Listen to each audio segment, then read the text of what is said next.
Hello, and welcome back to Females Thriving Over 30 with your two females that are thriving over 30. Yay. That would have been so smooth if I'd got all the words out without getting all jumbled up. So we are joining you from another very cold day. It's getting so cold now. I've literally just bought a huge winter coat. I think Oh, did I talk about yay. this last time? Yeah. Yeah, I bought a huge, it's like padded on the inside, waterproof on the outside, goes right down to near my ankles. Nice. I mean, I've got to say, I don't look the best in it, But but it's non-offensive and it's warm. yeah. And I'm just like, Yeah. I tried on loads and I don't know how, I don't think it's easy to find an attractive No, I call warm them coat. I call them the Hagrid coats because it makes you Hmm. look like Hagrid, like walking like Yes, but who cares if you're warm, right? Yeah, exactly. So, And yeah, and dry. yes, It's yeah. important. So I got that today. So I'm excited to wear that out tomorrow so that I'm not freezing. Nice. Nice. Where did you get it? Where did you buy it? So I got it from Next in the clearance. It's a Jewels coat. A what? Jewels. Have you heard of the brand Jewels? They do a lot of like outdoorsy, Okay. countrysidey clothes and stuff. I'd say it's like kind of on par with Next kind of Mm-hmm. brand, I would say. But the coat was supposed to be about £200 and I got it for £50 Oh, in nice. clearance. So extra. Also clearance, not even Black Friday type of thing. Well, I don't know. Maybe it was their Black Friday and then it goes into their clearance. I Next know. always seems But to have that's things in great there. But price. yeah, £50.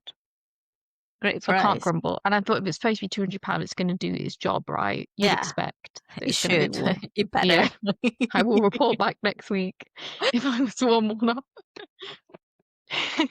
So yeah, so that was the highlight of my day, getting myself a nice warm coat. It's freezing though. It's so cold. Yeah. And I hear like the rest. What day are we in today? 25. A month from Yeah. Christmas. Yes, it is. But it's just starting to get colder, and it's just one of those like, oh, don't really want to get out of my house. Now it's like the time Hmm. that you just want to be cozy in your house, right? And just doing anything, any activity Yeah. outside is kind of like cold. But I started like I got some headphones. Remember that I said like for my wish list, I had Hmm. put Oh some yeah. headphones for my Secret Santa. So I had to remove the headphones because Oliver said like, "Oh no, I have some headphones here that I've never used at the end because they're kind of like they're too big for what he wanted to do and stuff." And he uses like the normal tiny Hmm. ones. And I was like, "Oh yeah, I'll get them." I'm just doing the walks in the morning now in the cold with those headphones. Game changer. Oh My yeah. ears are so warm now. Yeah. You know what? I need to wear. I need to charge these because I was Mm. wearing them, wasn't I? And I've only just got them out of my car because they were in the back seat of my car. Actually, from when I went to New York, so they've been in there for 2 months on my back seat. And I thought I need to get them out and charge them. So that's what I did. So I need to sort that out. But then, I can wear these with my warm coat. Yeah, it's It's like perfect. earmuffs. I'm going to be so Yeah, warm. Yeah. exactly. And listening to our podcast, an Yeah. Yeah. audiobook, Listening to music, myself. Yeah. anything. Yeah. Yeah. It's amazing. It's amazing. It's so good.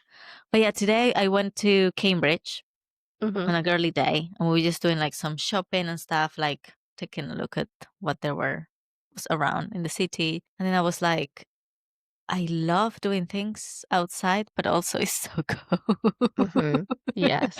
It's kind of like, what would be a good balance? Just do things, but inside of the house that I can just, I don't know. I don't know what is a good balance, but. I like going out in the car and parking like Mhm. outside a cafe and then going But out into the fresh air for 2 seconds and then watching it at the fresh air out of the window of the cafe. That's yeah, that's my that's the balance. yeah. But yeah, today I decided as well to like look a little bit nicer because Hmm. you know that I haven't had the best Hmm. week. So for Hmm. everybody listening, like I did my third. I was gonna say transplant, but it's You always know how to bring some light to some light to a topic. my third embryo transfer, and it it didn't work. It didn't work, and it's been like so hard on me because I for sure thought that this time was gonna work. I was like, third time lucky, it's gonna work. We transferred two embryos and none of them took. So I am now having my period. Is this like, I just got from moments where I am like, okay, it's fine. Like we have another chance. We'll just, try again. It's gonna happen at some point. And then other times that I'm just like thinking like, why didn't it happen? When this time we did absolutely everything right, like absolutely everything. There was like from all of the other times that we've tried adding stuff, like, okay, well then let's try this and let's try that. And it's like, and it's not happening. And it's kind of like, but why? Like why? And many times Mhm. I'm just thinking like, what have I done? You haven't done You know? anything.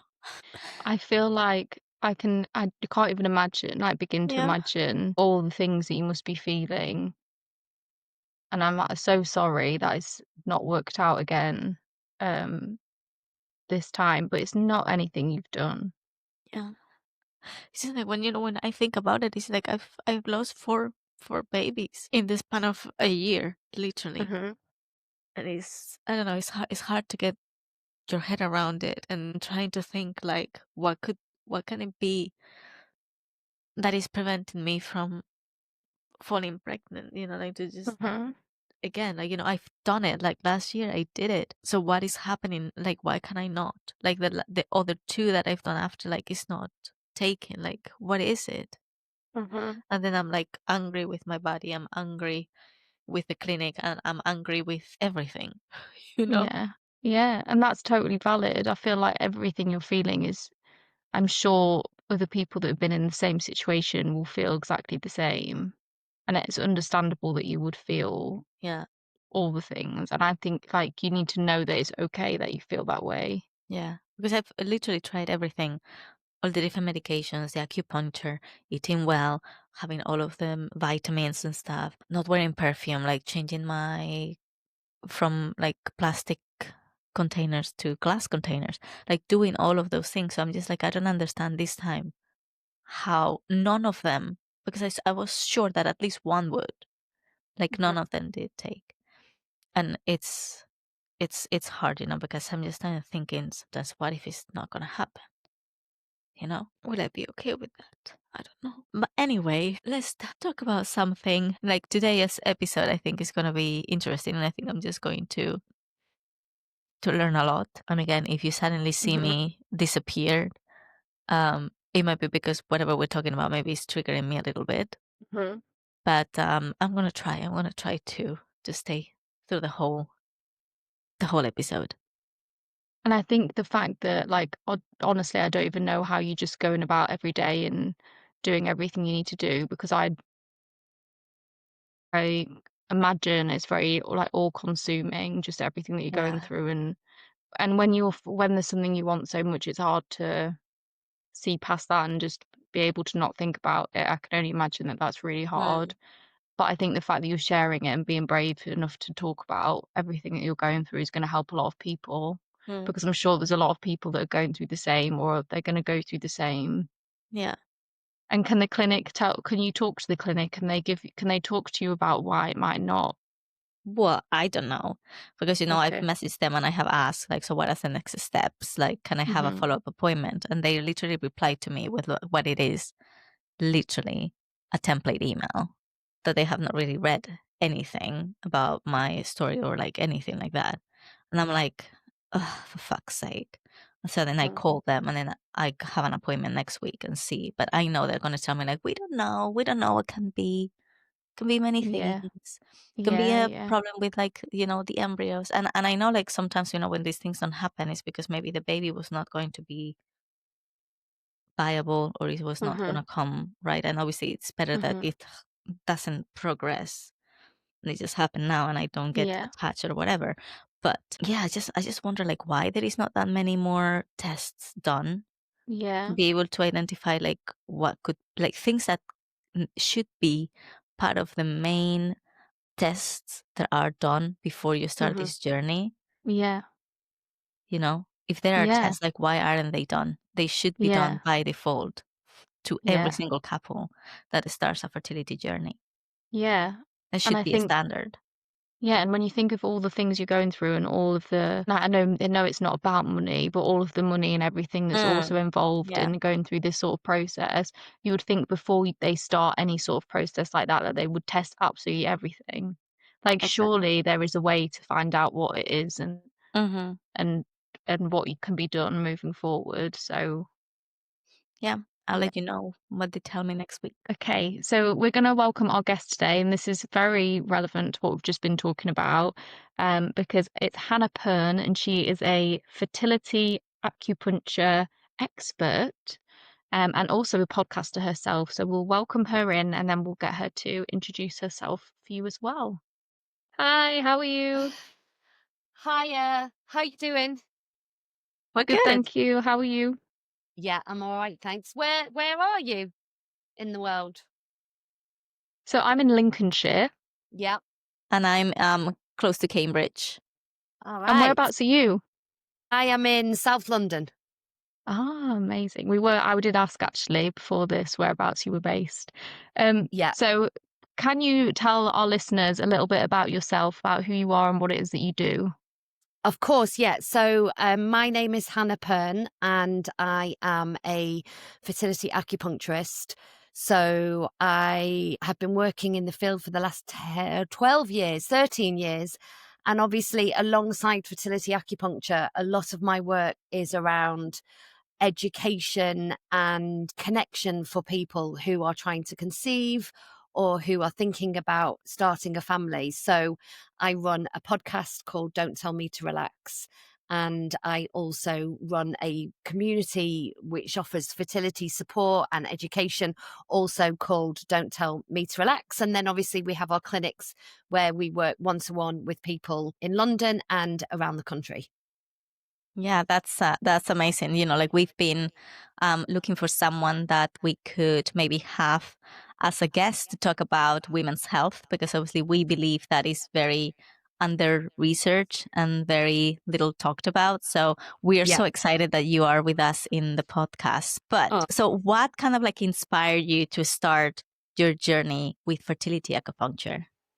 Well, I had acupuncture when I had my own children and I was working in events, so completely different. And I knew that I wanted to do something with people, supporting women. And because I had such a great experience of having acupuncture myself, I decided that I was going to retrain. So I retrained. It took me 4 years to retrain. So you do a degree in acupuncture. And I was going to be a general practitioner, to be honest. But then lots and lots of people came to my clinic who were women. I had young children in the local community. I've lived in where I've lived for a very long time. So I guess I was well known. And so lots of people came with menstrual health problems, menopause problems, and lots of fertility problems. So over the years, I've just specialized more as more people in those fields have come through my door. And can you explain to us a bit more? I kind of know a bit about acupuncture, but barely anything at all. So Yeah. can you explain a little bit about what it is and how it helps people with those sorts of things? Yeah, so acupuncture is obviously a branch of Chinese medicine, and we use fine needles which are inserted to the body, and they are inserted into the different channels of energy in Chinese medicine. There are 12 different channels. And it's all about using the needles to create balance, so to restore harmony. So we see the channels as being like electric currents that run through the body.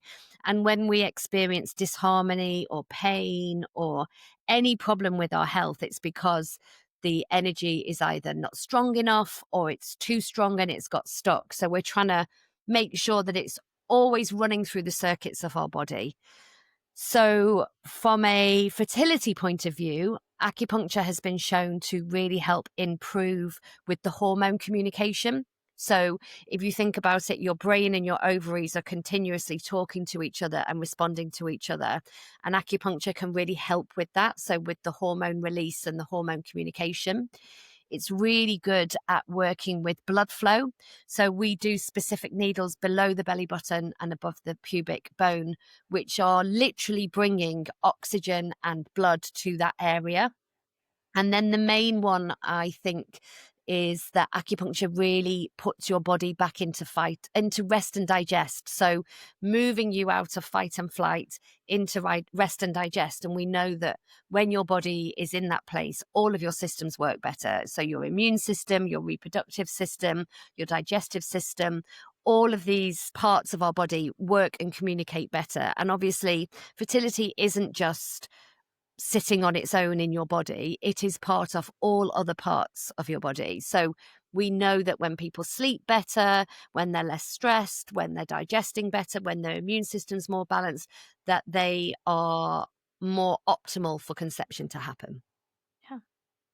And I guess we should start maybe talking about our menstrual cycle, right? Yeah.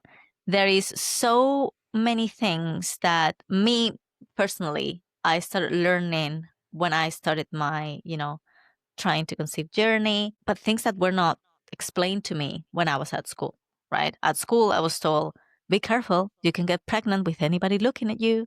Yeah. You just get your period every 28, 30 days, and that's it. But no one talked to me about like, you have different phases during your cycle and all of that. So can you maybe explain the phases of our cycle for people that might not know what those Yeah. are, so they're easy to understand? Yeah, absolutely. So I guess, like you say, we always think of our cycle as being the period because that is the part of the cycle that is we see, we are so much more aware of. But actually, there are 4 parts to each menstrual cycle, and the period really is the end of the cycle. We sometimes can see it as the beginning of a cycle, but it depends on how you look at it. But really, the start of your cycle day 1, is the day that you have your full bleed. So not spotting, not that sometimes stop and start flow. It's the day that you have that full flow. And that is the point where your lining is shedding and your hormones have dropped.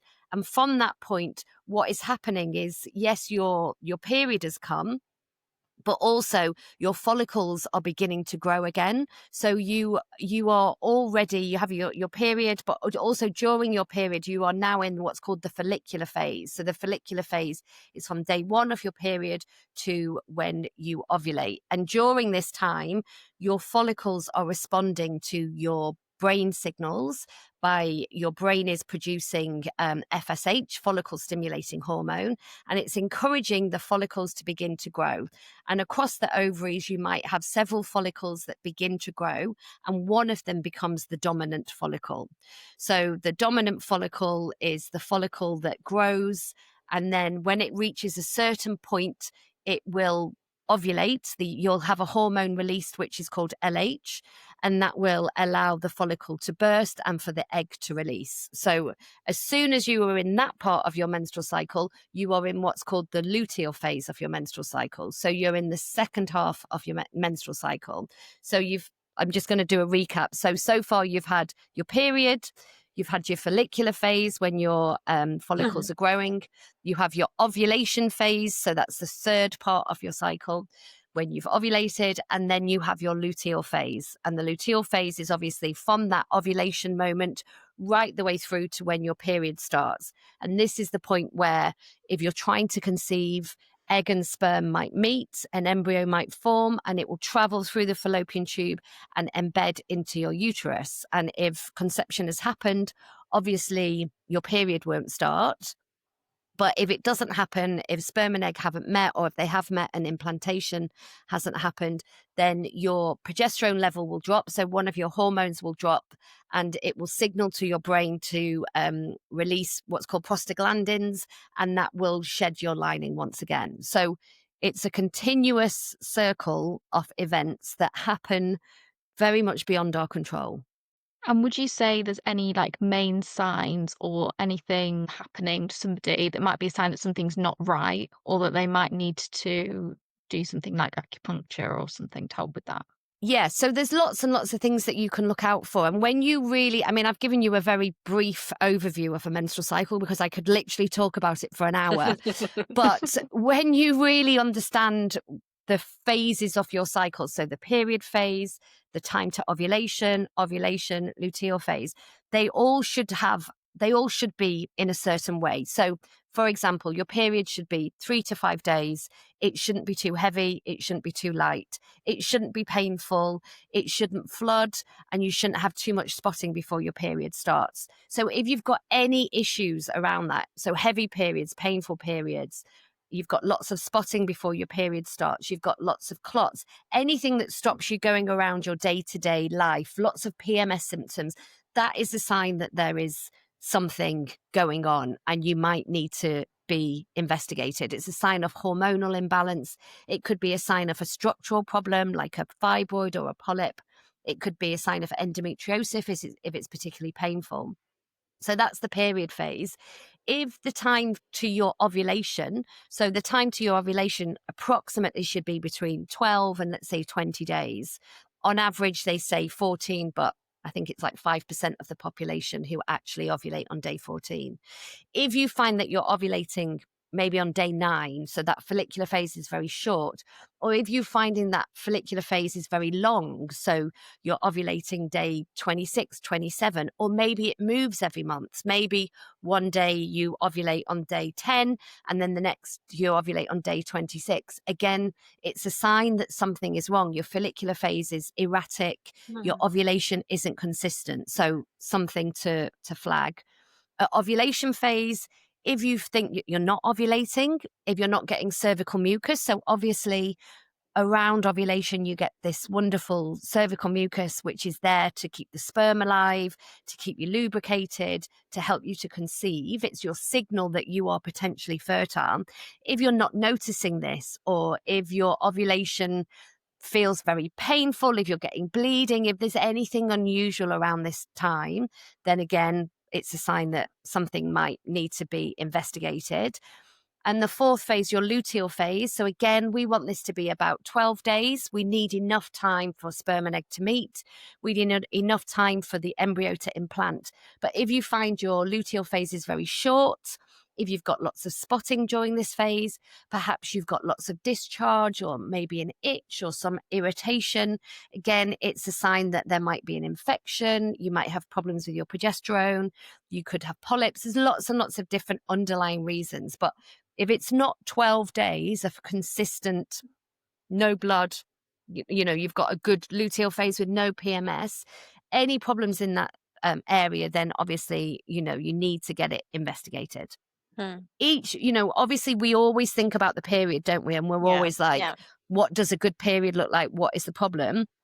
And that is a really good place to start. But actually, every single phase of your cycle is important, and every single phase is a knock-on from the previous phase. So it's important that each one of those phases is working well if you want to, well, not only if you want to conceive, it's a sign of good health. If any of those phases are wrong, it's a sign that there's something going on. And obviously that is affecting your health, and it's also impacting your future fertility.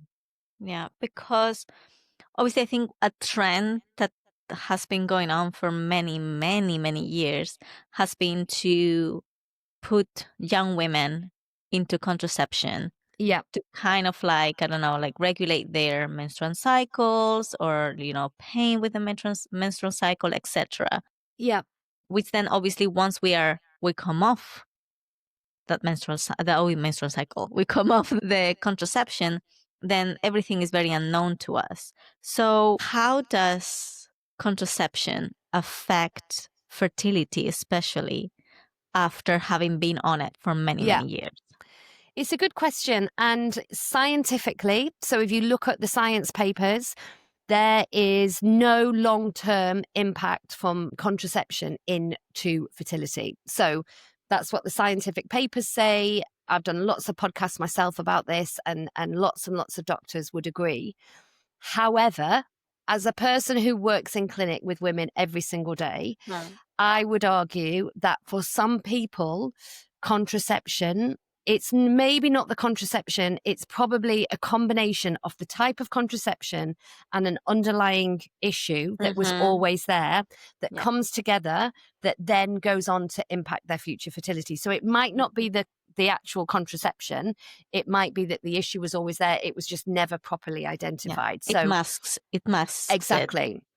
So we know that some people and some contraceptions have more impact than others. So, for example, the progesterone-only pill, it takes women on average longer to get their cycle back when they come off that kind of pill. People who've been on the implant or the injection, again, statistically, it takes longer for your periods and your cycles to come back to a regular fertile cycle.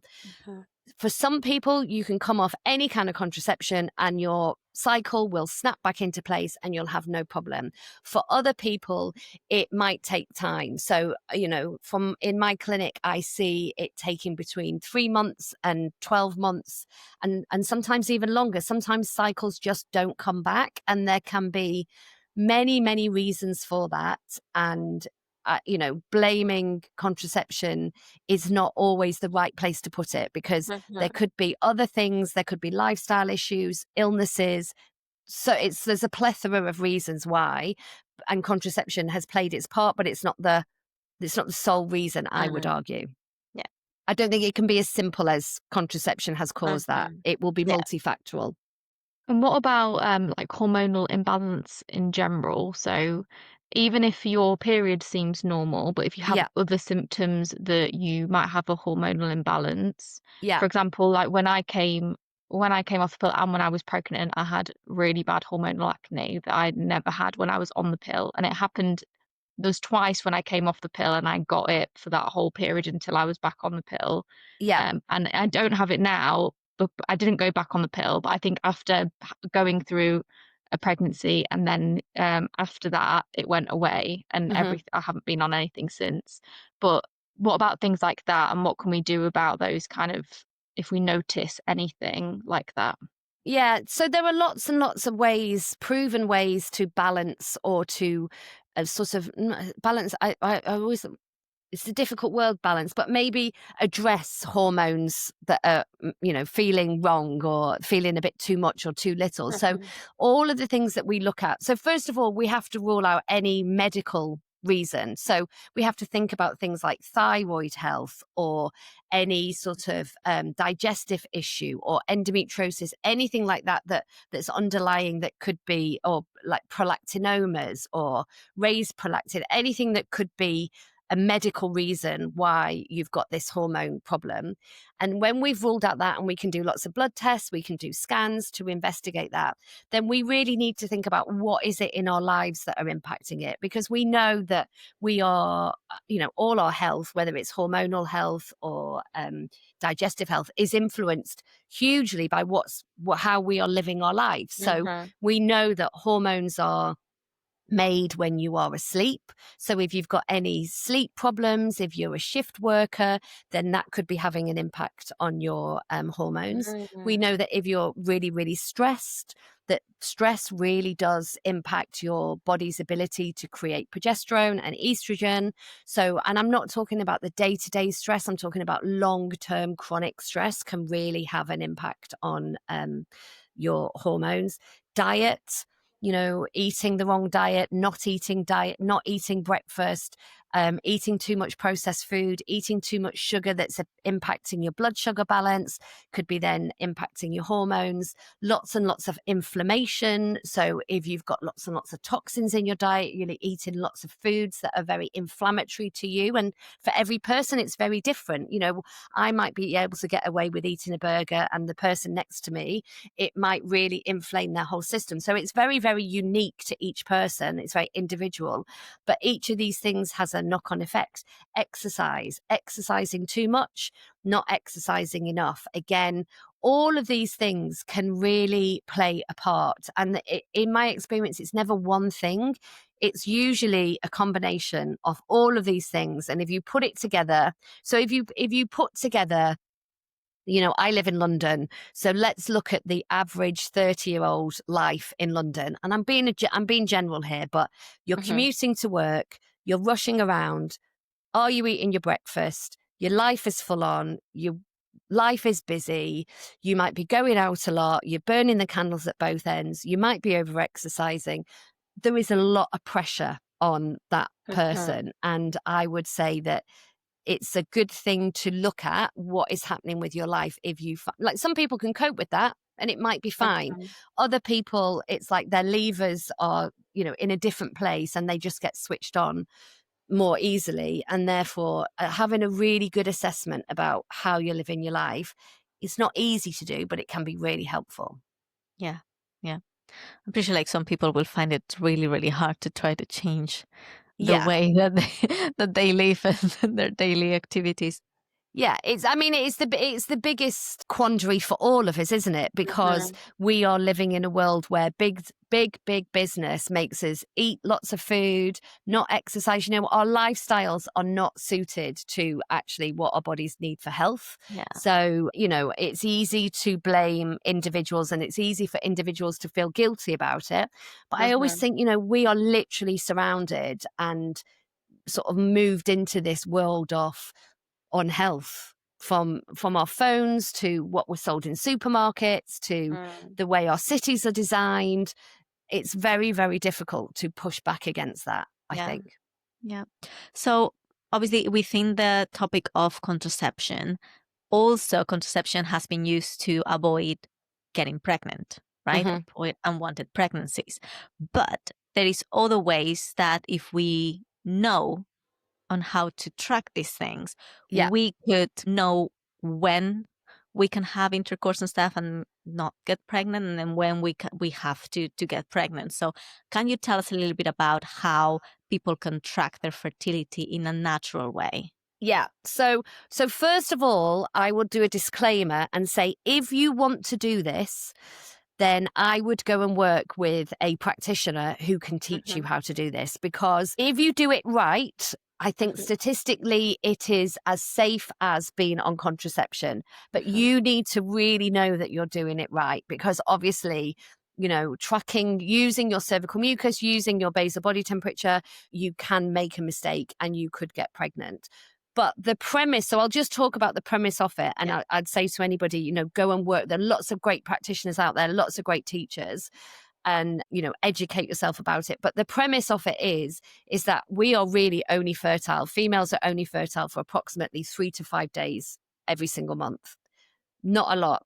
And considering men are fertile every single day of their life, we are the ones who take the contraception and, do all the things in our body. And yet we have such a small window of risk.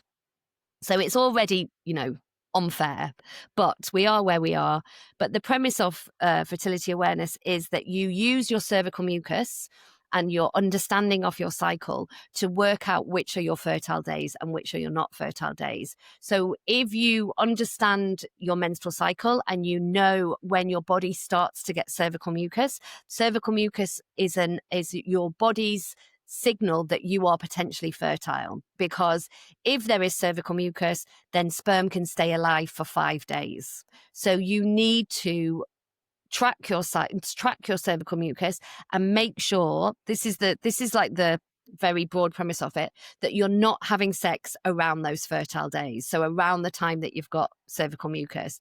And there's lots of different charts and lots of different ways that you can do it. And you can also take your basal body temperature, which you can do with a thermometer, or nowadays they have things like your Apple Watch, the Aura Ring, Temp Drop. There's lots of other ways where you can record when you have ovulated, because you know that once you've ovulated, then if you wait 3 days afterwards, when the sperm can't survive, you know that you are also in your non-fertile days, because you've ovulated. There is no chance of conception happening. So it's about working out the days before ovulation and the days after ovulation when you are not fertile. And if you have a good cycle, so you need to have a regular cycle, first of all. If you've got an irregular cycle, if you've got underlying hormone imbalances, then it's really difficult to predict. But if your cycle is like clockwork and you're really tuned into it, it can be a really empowering way to not be on birth control, because what you do basically is when you're on your fertile day, you either don't have sex or you have sex with a condom. So that's kind of the way to do it. But as I said, you need to get a teacher to teach you that. It's a good disclaimer to have. Yeah, just you in don't want. case. I just don't want anyone making mistakes, because They'll come back to us and say, because of your podcast. yeah, we don't want that. And speaking of that, or not that we're giving any myths or anything with that, but is there anything that somebody's come to you about when they've come for acupuncture, that any myths or things that people seem to think are true about all of this stuff that aren't actually factually true that you You know, hear? yeah, one of the big ones that I hear a lot is that people come into clinic, and we always ask people, we spend a long time asking lots and lots of questions to people so we can really get to the nitty-gritty about what's going on. And I'll always say, how do you know that you're fertile? What are you doing? And people often say, well, I'm using my app and my app tells me my fertile window. For some people, if you've got a regular cycle, you've got a day 14, fantastic, spot on. But we know that apps, unless you're taking your temperature, unless you're putting in your cervical mucus data, it's just an algorithm. So if your ovulation window is moving around, maybe you have a 28-day cycle, but maybe you're not ovulating till day 19 and you've only got a short luteal phase, but your app won't know that because your app doesn't know when you ovulate. If you just put in the date of your first period, the date of your next period, that ovulation bit in the window is being missed. So I have lots of people who are like, yeah, my app tells me when I'm fertile. I know that I've been having sex at the right time. And we need to dig into that and actually check, because there are lots of people who have been missing their window because they've been using the algorithm, not their physical signs and symptoms to know when they're fertile. Yeah. That's Yeah, it is. And also, you sort of feel like all this femtech has, in some ways given people a lot more information, and it's great, and I'm here for it, but it's only useful if you know what it's telling you and if what it's telling you is correct. Yeah. And for example, for the basal temperature, right? When I started to try to conceive naturally, I was just like, okay, I need to do it, but you cannot leave the bed. You need to do it straight away. And I'm like, but what if I had gone to the toilet I don't know, 2 hours before? Does that mean that now it doesn't work? And I got really overwhelmed by that whole process of trying to track it like that, because I was like, is this accurate? Is it not accurate? And it's doing every day. What do you tell people that are in that situation where she's like, this is too overwhelming? Yeah. And I totally understand, because for some people, and actually, to be honest, most people feel the same as yourself, in that it's very stressful. It's often wrong. First thing in the morning, it's like even before you've got out of bed, you're already thinking about your fertility. Fertility becomes all consuming. So it does have its downside. And I would say, on the upside, it gives you a lot of information. It is empowering. It can confirm that you've ovulated. It can identify any underlying problems with your thyroid. It can tell you whether you've got problems with your progesterone levels. So you can get a lot of information from it, but you do have to be doing it every day, and there's many things that can interfere, like if you've had a drink the night before, if you've had bad sleep, if you've gone for a wee, if you're ill. There's a lot of things that can go wrong. So it's not for everybody, but it definitely, sometimes I say to people, do it for a couple of months. Let's see what the data says. Or nowadays, I've been doing this for a long time, and since I've started, we used to use BBT all the time because it was the only thing available. Nowadays, there's the Aura ring. It's amazing. You just literally have it on your finger, you forget about it, and it will give you that information because it's continuously reading your body temperature. Or there's things like Temp Drop, which is the armband. The Apple Watch does it, and they might not be as reliable because they're not actually taking your core body temperature, but they are good enough that you can get the same information. So I think there is a lot of, I know they're expensive, but they can be really helpful, and they remove that element of stress, I think. And if somebody comes to you and they're struggling on their fertility journey, and they come to you to have acupuncture. What does the process look like? What Yep. happens after that? And is there other things that you advise that they implement around the acupuncture as well into their lifestyle? Yeah, so it's like a full 360 process with us. So we, when you book in with us, first of all, we get you to fill in a form. We'll get your partner if you have a partner. If you have a partner, we will ask them to fill in a form. So as practitioners, we like to read all that information and get a sense of what's happening before you even come in the door. When you come in the door, our first appointment is an hour and a half, and we will spend a lot of that time asking you everything about your system. So, like we talked about before, how do you sleep? What do you have for your breakfast? What time do you go to bed? What are your stress levels like? What's your period like? Do you know when you ovulate? Any UTIs? What's your history like with, any infections, STIs? We ask all of the questions, not just about your reproductive health, but about everything to do with your life and your well-being. And from that, we'll make an assessment. So we'll make an assessment from a Chinese medicine point of view. Okay, how are we going to use our acupuncture to balance, and what areas do we need to look at for this person? But because we just specialize in fertility, we also understand, okay, what Western tests might this person need? Do they need to go back to their GP? Do they need to see a gynecologist? Do we need to get them a scan? Do we need to get their partner's sperm tested? Do we need to get their partner to go and see an andrologist? Do they need to, we have a nutritionist in our team. Do they need to see our nutritionist, get on some good supplements? Because people walk in, with a list of supplements that they've seen on the internet, and they don't know why they're taking them. They just ended up with this, mad kind of load of supplements. So they might want to have a supplement review with our nutritionist. We also think a lot about their emotional health. Like, what do they want? Do they want to get advice on what the IVF clinics are like in the local area? Do they want to look at what are their options in terms of intervention? Do they want to carry on trying to conceive naturally? Like, what is the plan? So, and then we make a plan with them. And the plan is like, these are the tests and investigations you might want to have done. This is what we're going to do from an acupuncture point of view. These are the experts we might bring in.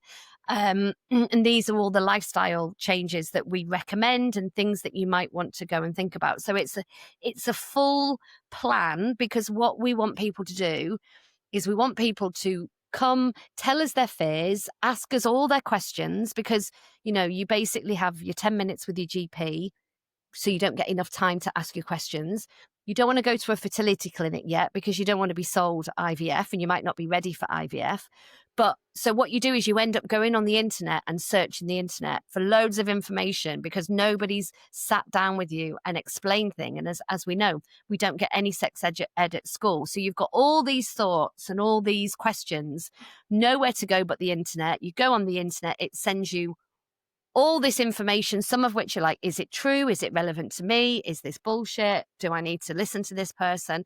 And we're like, we want to take all of that and we want to move it away so that you're clear with a plan. You know what we need to do. You know what you might need to investigate. You've got a time frame of how long you want this, to carry on, how long you're going to carry on trying, what the next steps are if you get to that point and you haven't yet conceived.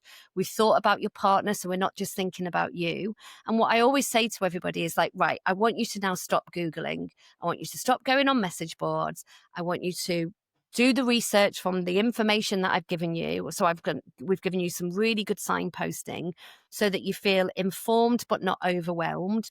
And then that time is sort of that time in your brain, and that space in your brain that you've spent trying to research things and understand things is freed up, so you can look after yourself. So you can really focus on, what do I need? What is going to work for me? How can I look after myself and care for myself? And you can give that energy that you were spending into research into your own self-care. Yeah, that's good. That's really good. I mean, and I'm saying that because I've done acupuncture for fertility. Like, I did months when I was trying naturally. Yeah. Then it was not working. So obviously we started getting tested and stuff. It was like my partner. Then it was like, you have to go through IVF. And through that process, they discovered that I had stage 4 endometriosis, and Okay. I had to get my tubes removed and everything. So then now it's IVF, yes or yes. Yeah. Then I got pregnant, but I miscarried. So then Oh, I'm next sorry. time when I was going to do my frozen embryo transfer, then I did acupuncture for 2 months before Yeah. I started the process to do the embryo transfer. And then I did throughout that process, and then the day, like before the embryo transfer and after the embryo transfer, but it didn't take. So Oh. is there any, I don't know, like conditions, like for example, endometriosis, that people will need to do more acupuncture or things that might not work? Is it even a thing like too much blood flow into the uterus that might be not good for maybe people with endometriosis, for example, or is Yeah. not even a thing? Yeah, it's a really good question, and I'm sorry that you've gone through all of that. Mm. I would say that you're not going to get too much blood flow from acupuncture. Mhm. But what I would say is that, this is the reason why in our clinic we work with lots of other people. Because, for example, with endometriosis and an embryo transfer, we would always want to check things like the endometrial microbiome. We want to check things like their progesterone levels. We want to make sure that they've had a hysteroscopy to make sure there's no scarring. We really want to think about the environmental issues that we can't control with acupuncture. If someone's got an infection in their uterus lining that's going to impact their implantation, acupuncturists can't cure that. What acupuncturists can do is signpost patients to make sure that they've got that full information, so they feel, okay, do I want to have that test or not before I do an embryo transfer? Because often this kind of information, because there's the science and the research is always changing. One doctor might say to you, I think checking your microbiome or your endometrial health might be a really good idea, and another doctor might say not.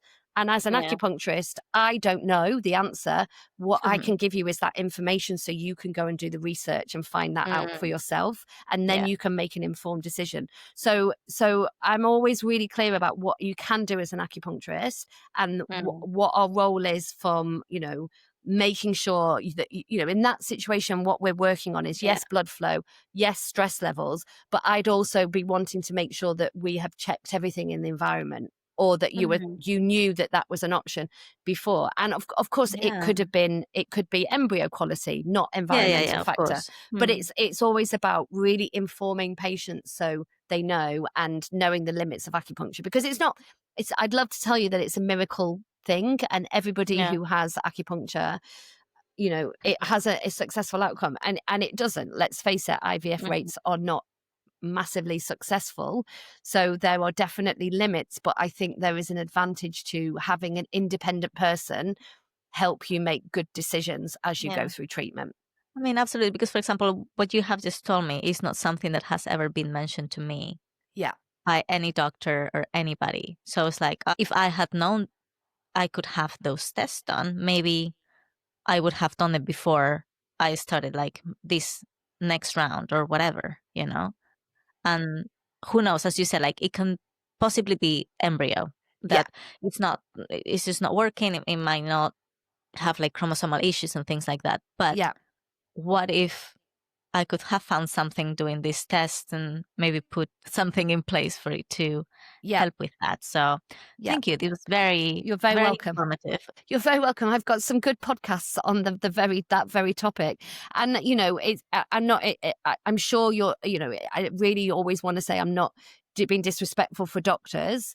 These kind of tests, a lot of them, the evidence is not. Doctors have to make decisions based on lots of robust evidence, and they have to follow science. Acupuncturists, we're not as tied to that, and so when new things come in, we can get very excited about them, and some doctors they also get very excited about them. But this is all, this has probably been the last couple of years, that all the microbiome stuff and this idea of infections impacting implantation, it's all quite new. So the world of fertility is continuously changing. The science changes all the time, and so it's our job to really keep up to date with it, so we can inform people, because it's really hard making decisions as you go through treatment, because there's so much information out there. It's completely overwhelming. Too much. Yeah. Yeah. And it does sound like, obviously, like, doctors are busy, these clinics will be busy, but from just being Very. there on the sidelines of this whole journey, it seems like there isn't enough time for individual patients to be able to ask all their questions and maybe get the support when they need it as urgently as they might need it at that time. Yeah. Do you have, so obviously you mentioned your podcast. Can you tell us about your podcast where people can go and listen? And can you Yep. give us any other good resources that people can go to and look at? Yeah, of course. So my podcast is called Don't Tell Me to Relax. And we have over 100 episodes now. And we cover everything from fertility awareness, menstrual health, to IVF, to microbiome, to extra tests, endometriosis. We've not covered everything, but we've covered quite a lot. We also have a free online community. So everybody who is trying to conceive is very welcome to come in there. There's like message boards. We've got in-house experts. We've got all our webinars. So we do lots of events on things like progesterone support or egg health or preparing for IVF. So all our resources and free webinars are in there to see. Other resources, in terms of like education, there's a few other podcasts. So there is the Fertility Podcast is a very good one, and BFN is a Big Fat Negative is also a really good one. There's lots and lots of good resources on Instagram. If you're going through IVF, there's people like Emma the embryologist who does a lot of really good educational content out there. In terms of support, there's places like Fertility Action they do a lot of support groups. We also run a support group, a monthly drop-in support group for miscarriage and baby loss, pregnancy loss. There are people like the Worst Girl Gang, who are really good for online support. So it depends on what stage you're at, because there's lots of different stages. You could just be starting out your journey. You could have been on it for a long time. I think there is pretty much something for anybody. And if you're looking for something specific, then obviously people can always DM me, message me. I'm really happy to signpost people in the right direction. Amazing. And is there anything that we maybe have not touched base on before we finish that you would like to talk about? No, I don't think so. The only thing that I would say is I know this is depending on where you're at. I would say think about your fertility before you're ready to conceive, because I know that in my clinic, I often work with people who are feeling at the end of their journey, or they're feeling desperate. That's the word I would use. It's not a nice word, but people are desperate, and they come in and they'll say, I'm desperate. I'll try anything. I'll try acupuncture. And we sit down and we work together, and people often say, why has nobody told me this before? And why did I not do something sooner? Because age is a factor when it comes to fertility. And it's really difficult, isn't it? Because we spend so much of our time when we are in our teenagers and in our 20s really trying not to get pregnant. And then suddenly the switch goes, and we've been told for many, many years, you have unprotected sex, you're going to get pregnant. It's such a big fear for women. And then all of a sudden you want to get pregnant and it's not happening. And you're like, hang on a minute. Why did nobody tell me it's not as straightforward as you're both nodding? It's not as straightforward as I realized. And so I think it's a really difficult balancing act, because obviously you don't want to get pregnant when you're not ready. But I think maybe if you're on contraception and you've got concerns, coming off contraception to see what your cycle is like, so you can understand whether there are any issues, doing some basic tests. So I know the NHS say wait for a year of trying before you test. I'm like, don't wait for a year, go and get tested, get your partner's semen tested. You don't want to have a year of trying to get pregnant and then you find out it's male fertility and then you're a year older. So I think, get him tested. We need to be testing men more. And I think look at your health, your lifestyle, look at your cycle without contraception, see what it's like, look at where you can make changes, get some investigations done so you can make an assessment. Okay, I'm not ready to conceive. Maybe I'll go back on the pill for a year. Or if there are issues, you've got time to sort it out, because trying to conceive under the age of 35 is a very different place to trying to conceive over the age of 35. And I don't say that to scare somebody at all. I just say it because you don't want to be sitting in my clinic at 39 going, I wish I'd done this when I was in my early 30s. Yeah. Yeah. I mean, that is so true. That's obviously what happened to me. We started like in my 30s, and that's when you discover, oh wow, maybe if I had come off my contraception earlier, maybe I would have found my endometriosis earlier. Who knows? Maybe not, because we know Yeah. how endometriosis is diagnosed and all of that.